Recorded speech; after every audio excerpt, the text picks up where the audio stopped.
was at that time, actually, I had, retired from diplomacy. Prime Minister told me that he was keen that I join the government. To me personally, it was a surprise. I mean, I had not even thought about it. In my case, I didn't make the transition. Somebody else made the transition for me. About 5 years ago, I was at that time, actually, I had, retired from diplomacy, and I was a well-paid corporate executive, the Prime Minister told me that he was keen that I join the government. So it, frankly, and to me, it was, to me personally, it was a surprise. I mean, I had not even thought about it. But one of the reasons I had not thought about it was nobody in my family, then or even now, has even remotely thought about politics. In fact, rest of my family is still wondering what am I doing in politics. So it's not something I was prepared for at all, So then you ask me how, so did diplomacy teach you? It did, because, when you are thrown, in a completely new environment, what do?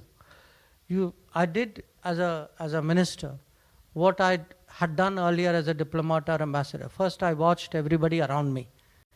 What do they do? How do they behave? What is the, what is the kind of, you can say like the code between them? How, you learn by in a way looking at others, picking up points, but you should have that willingness to pick that up. It took, to be honest, it took a little effort, because even if you are even if you are an ambassador, it's very different, from say being with all of you, and then going out in India, dealing with with, I would say, the public, often sometimes in very demanding circumstances, people of different backgrounds, different numbers, different situations.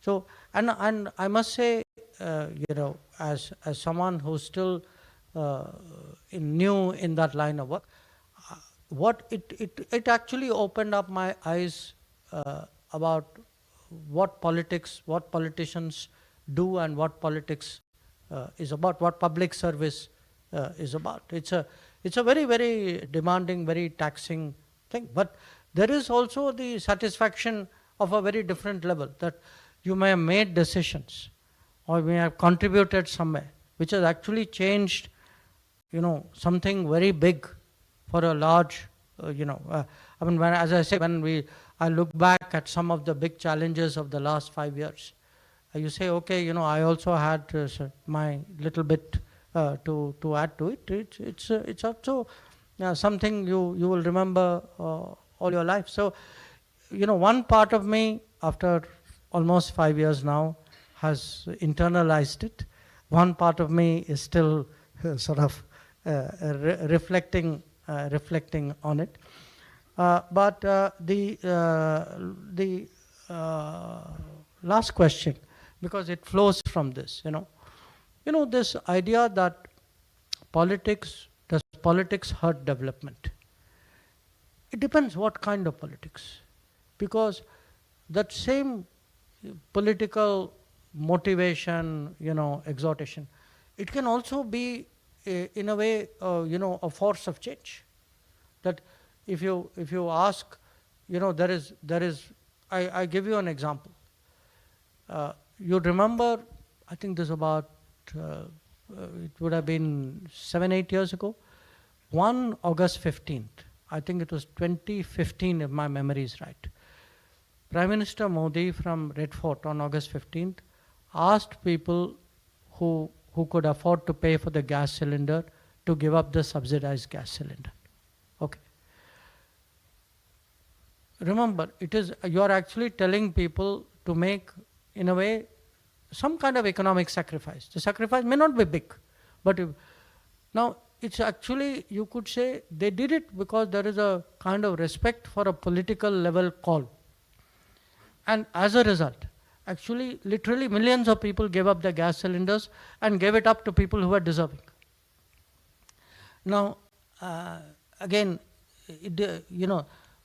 because often we, and we maybe partly because of previous experience, we tend to think of politics as though it's a kind of a burden or a negative force, or it takes your time, it wastes your energy. That's a kind of feeling which I think in a way you didn't say it, but I could sense it. Okay, I would say, and maybe 5 years ago I would have been like you, but today I feel, look, I've seen the positive side of it.